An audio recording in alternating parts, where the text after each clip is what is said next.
Hello दोस्तों, good morning. आशा करता हूँ आप लोग सब अच्छे होंगे। अभी तक आप लोग ने मेरा चैनल को सब्सक्राइब नहीं किया है तो प्लीज़ सब्सक्राइब कर दीजिएगा, क्योंकि मुझे वीडियो बनाने में कुछ स्टडी करना पड़ता है, अध्ययन करना पड़ता है, मेहनत करना पड़ता है। उसका अवार्ड मुझे तभी मिलेगा जब आप लोग सब्सक्राइब करेंगे, लाइक करेंगे और आने वाले दिनों में मुझे अपॉर्चुनिटी देंगे, अच्छे नॉलेजेबल वीडियो आपके लिए डालते रहूँ, आपका लेवल ऑफ नॉलेज बढ़ाते रहूँ। तो दोस्तों, आज मैं जो टॉपिक में थोड़ा वीडियो लंबा हो सकता है, क्योंकि आज मैं डिस्कशन करने जा रहा हूं अनिल अंबानी का जो कंपनी है RHFL, Reliance home finance limited, RHFL, उसका केस डिटेल में डिस्कशन करने जा रहा हूं। जो सेबी ने इसके ऊपर एक्शन लिया है, उसके विषय में डिटेल जानने के लिए एक्चुअली हुआ क्या है और केस क्या है, ये वीडियो को पूरा देखिएगा, आपको पूरा जानकारी मिल जाएगा। तो आइए दोस्तों शुरू करते हैं। अगस्त 23 को सेबी ने RHFL के ऊपर फंड साइफॉनिंग का केस एक्शन लिया है। पहले समझिए साइफॉनिंग होता क्या है। यदि कोई भी बैंक और फिनेंशियल इंस्टीट्यूशन लोन देने के टाइम में यदि वो फंड जो यूज होता है, यदि जो पर्पस के लिए यूज किया करने के लिए वो फंड लिया जाता है, लोन लिया जाता है, यदि दूसरे उद्देश्य के लिए उसको यूज किया जाता है तो उसको बोलते हैं फंड साइफनिंग। फॉर एग्जांपल, एक उदाहरण से आप समझिए, यदि आप घर बनाने के लिए लोन ले रहे हैं, ठीक है, आपने बैंक को पर्पस देगा मुझे घर बनाना है, तो बैंक, देखिए साइफनिंग तभी होता है जब बैंक का इंटरनल मैनेजमेंट कमज़ोर हो या मान के चलिए कस्टमर का फ्रॉड नियत हो। ये दो चीज़ सामने निकल के आती है बाद में।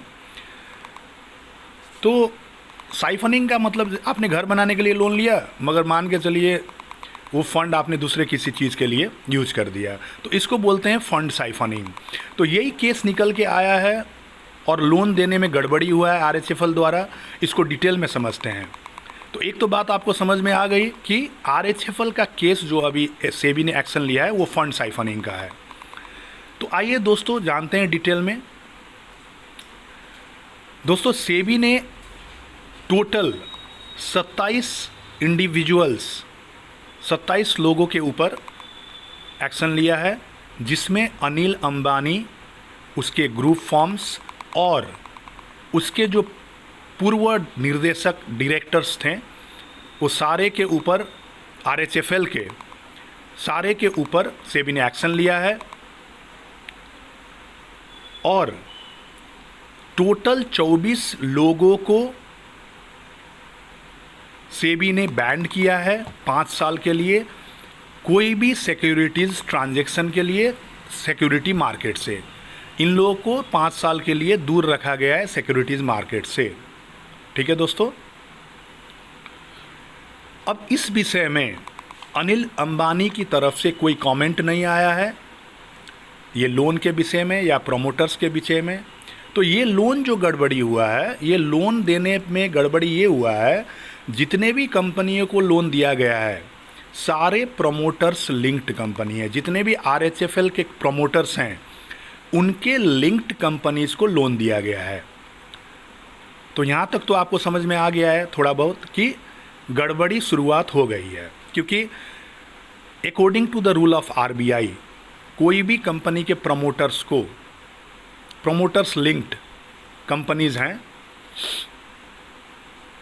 फाइनेंशियल इंस्टीट्यूशन के, तो वो फाइनेंशियल इंस्टीट्यूशन, जैसे मान के चलिए HDFC बैंक अपना प्रमोटर लिंक्ड कंपनी अपना प्रमोटर्स को लोन नहीं दे सकती है। ठीक है दोस्तों। अब आइए डिस्कशन करते हैं कि गड़बड़ी क्या हुई थी। तो गड़बड़ी ये हुई थी 2018 और 19 में ये कंपनी में RHFL में गड़बड़ी पाई गई। इसमें लोन जो दिया गया था वो बढ़ के 2019 में बढ़ के 8,670 करोड़ पहुंचा, जबकि 3,742 करोड़ था 2018 में। ग्रोथ देखिए दोस्तों, 3,742 करोड़ 2018 में लोन दिया गया था और 2019 में पहुंच गया 8,670 करोड़, और जिसमें बकाया जो है, जो उठना बाकी है, जो लोन उठना बाकी है, जो बकाया है लोन, वो है 6,931 करोड़। अब आप इमेजिन कर सकते हैं, जिसको हम लोग बैंकिंग लैंग्वेज में बोलते हैं non performing loans. Non performing loans होते हैं जितने भी गुड लोन्स होते हैं, गुड लोन्स के अलावा सब स्टैंडर्ड लोन, डाउटफुल लोन्स और बैड लोन्स। सब स्टैंडर्ड लोन, डाउटफुल लोन्स और बैड लोन्स को हम लोग बोलते हैं NPA, नॉन परफॉर्मिंग एसेट और नॉन परफॉर्मिंग लोन्स। तो ये कितना हो गए? 6,931 करोड़। अब आप इमेजिन कर सकते हैं 8,670 करोड़ में 6,931 करोड़ NPA हो गए हैं, जबकि नॉर्मल स्टैंडर्ड जो बैजल का है, बैजल नॉर्म्स है, ये बैजल नॉर्म्स के विषय में बाद में बहुत बृहद वीडियो बनाऊंगा, जो जिसके हिसाब से इंटायर वर्ल्ड फाइनेंशियल मार्केट चलता है। सेंट्रल बैंक्स को बैजल नॉर्म्स फॉलो करना पड़ता है। अभी बैजल 3 चल रहा है, बैजल 3 नॉर्म्स। तो इसके अकॉर्डिंग नॉर्मल स्टैंडर्ड NPA का जो होता है वो होता है 5% ऑफ टोटल लोन। अब आप इमेजिन कर सकते हैं कि कितना परसेंटेज है। तो ये होने के बाद सेबी हियरिंग के दौरान अनिल अंबानी ये बोलते हैं कि कंपनी का जो डे टू डे मैनेजमेंट है उसमें मेरा कोई हाथ नहीं है, मेरा कोई डेली इन्वॉल्वमेंट नहीं था उसमें, और RHFL का जो रेगुलेटिंग बॉडी है वो नेशनल हाउसिंग बैंक और RBI है, क्योंकि ये फाइनेंशियल इंस्टीट्यूशन है, सेबी नहीं है। तो ये अनिल अंबानी की तरफ से आया था स्टेटमेंट। जो ये लैप्सेस दिखा, इसको जनरली वर्किंग कैपिटल लोन दिया गया था। वर्किंग कैपिटल मतलब होता है कि चालू लोन। जैसे मान के चलिए कोई व्यापारी है, उसके पास स्टॉक है 1 करोड़ रुपए का, तो वर्किंग कैपिटल मतलब होता है कि चालू पूंजी, कंपनी चलाने के लिए, धंधा चलाने के लिए जो पूंजी चाहिए रहता है। जैसे आपको स्टॉक खरीदना हो गया, रॉ मटेरियल खरीदने हो गए, ये सारी चीज़ों के लिए जो कंपनी को चालू करते हैं, ऑपरेट करते हैं, उसके लिए जो पैसा चाहिए रहता है उसको हम लोग बोलते हैं वर्किंग कैपिटल लोन। तो वर्किंग कैपिटल का फॉर्मूला होता है current asset minus current liabilities. तो जब कंपनी करंट एसेट्स को, करंट एसेट्स मतलब आता है जो संपत्ति का, जो असेट का मैच्योरिटी 1 साल का होता है, जैसे डेटर्स, आसामी, जैसे कैश, बैंक बैलेंस आपका मतलब 1 साल के अंदर अंदर वो कैश में कन्वर्ट हो सकता है। ऐसे प्रॉपर्टी को हम लोग बोलते हैं असेट्स को करंट एसेट्स, और 1 साल के अंदर अंदर जो भुगतान करना रहता है लायबिलिटीज़, उसको हम लोग बोलते हैं करंट लायबिलिटीज़। बैंक सब क्या करते हैं, ये दोनों का डिफरेंस निकालते हैं, और नेट करंट असेट मतलब होता है वर्किंग कैपिटल। तो करंट असेट्स से करंट लायबिलिटीज़ माइनस करेंगे तो वर्किंग कैपिटल आएगा।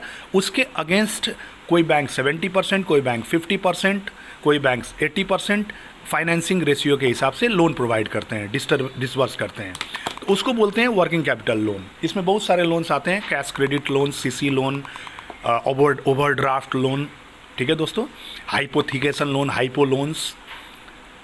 तो अब आइए दोस्तों जानते हैं कि ये लैप्सेस जो हुए हैं RHFL में, ये पहले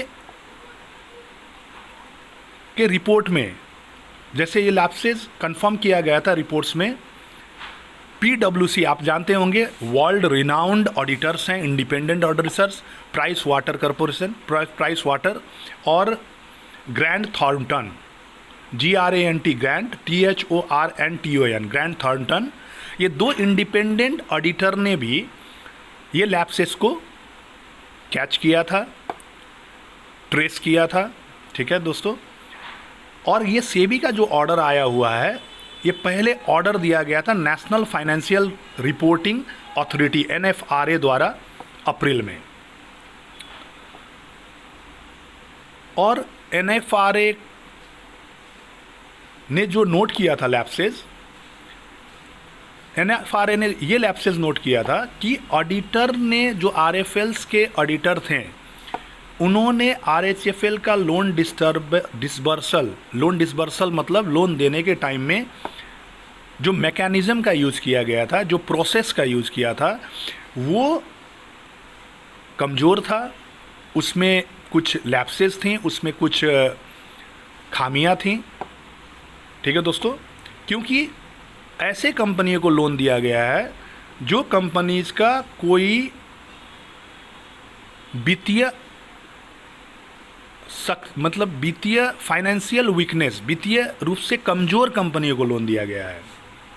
ठीक है, और उस कंपनी ने जब लोन दिया गया तब वो बिजनेस, तो वो कंपनी का जो फिजिबिलिटी एनालिसिस होता है, संभाव्यता अध्ययन, प्रोजेक्ट अप्राइजल, जो प्रोजेक्ट को अप्रेज करते हैं, अप्राइजल बोलते हैं, प्रोजेक्ट अप्राइजल, प्रोजेक्ट एनालिसिस, कुछ नहीं किया गया। इसके वजह से इसको काफ़ी गंभीर रूप से लिया गया है और बकाया भी काफ़ी ज़्यादा है दोस्तों। 6,931 करोड़ का बकाया है, टोटल लोन 8,670 करोड़ में। 2019 में प्राइस वाटर ने कुछ चीज़ें हाईलाइट किया था ये कंपनी का 2019 में ही। जैसे जो कंपनियों को लोन दिया गया है वो कंपनी का नेटवर्थ नेगेटिव है। देखिए कितना गंभीर चीज़ है। नेटवर्थ मतलब जानिए, नेटवर्थ मतलब होता है टोटल कंपनी का असेट माइनस उसका लिएबिलिटीज़, उसको बोलते हैं हम लोग नेटवर्थ। तो कंपनी का असेट मान के चलिए 100 रुपया है और कंपनी को देना बाकी है 120 रुपया। तो ऐसे में कंपनी को बोला जाता है कि ये इंसॉल्वेंट है, बैंकरप्ट है, ये दिवालिया है। तो दिवालिया प्रोसेस ये सब कंपनियों को बोला जाता है। प्रोसेस बाद में चालू किया जाता है ड्यू डिलिजेंस के हिसाब से। तो प्राइस वाटर ने हाईलाइट किया, एक तो कंपनी जिसको लोन दिया गया है उसका नेटवर्थ नेगेटिव है, प्रॉफिट जीरो है, रेवेन्यू जीरो है, रेवेन्यू कुछ भी नहीं है, बिजनेस एक्टिविटी कुछ भी नहीं है जो कंपनी ने लोन लिया है। इक्विटी कैपिटल जो है, जो कंपनी के प्रोमोटर्स हैं, जो लोन ले गए हैं, उन्होंने अपना पैसा एकदम कम डाला है, लो इक्विटी कैपिटल। जबकि डेप्ट इक्विटी रेशियो, डेप्ट इक्विटी मतलब होता है कोई भी कंपनी का लोन टू कैपिटल रेशियो, आपका कैपिटल मिनिमम 30% होना चाहिए और लोन 70% होना चाहिए। इसको बोलते हैं फाइनेंशियल स्टैंडर्ड रेशियो, डेप्ट इक्विटी रेशियो, डेप्ट डिवाइडेड बाय इक्विटी। तो वो 7:3 होना चाहिए।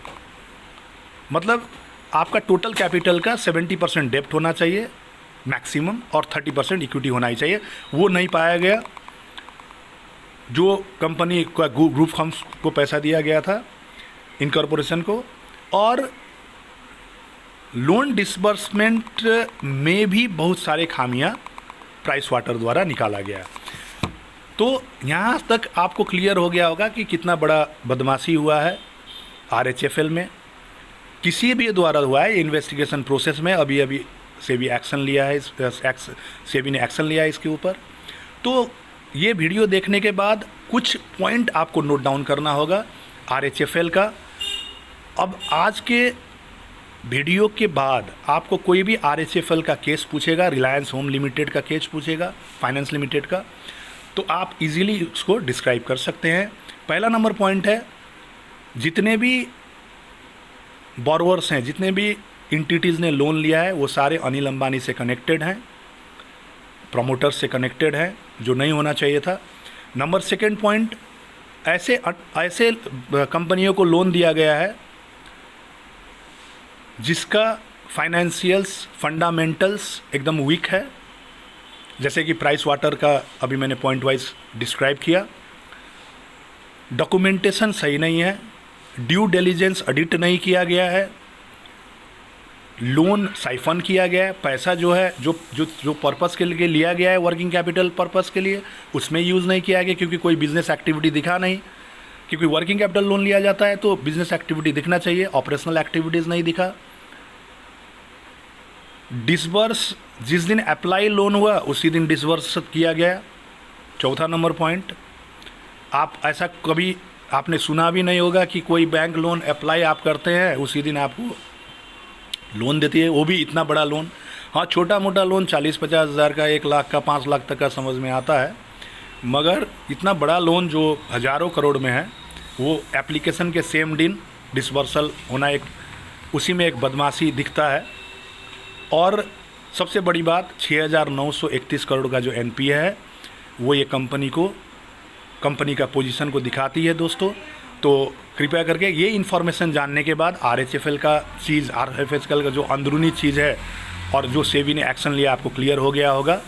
ऐसे ही नॉलेजेबल वीडियो के लिए आप कमेंट कीजिए, कोई भी टॉपिक में बनाना हो, और मेरे चैनल को सब्सक्राइब कर दीजिएगा। Thank you all of you, have a nice day.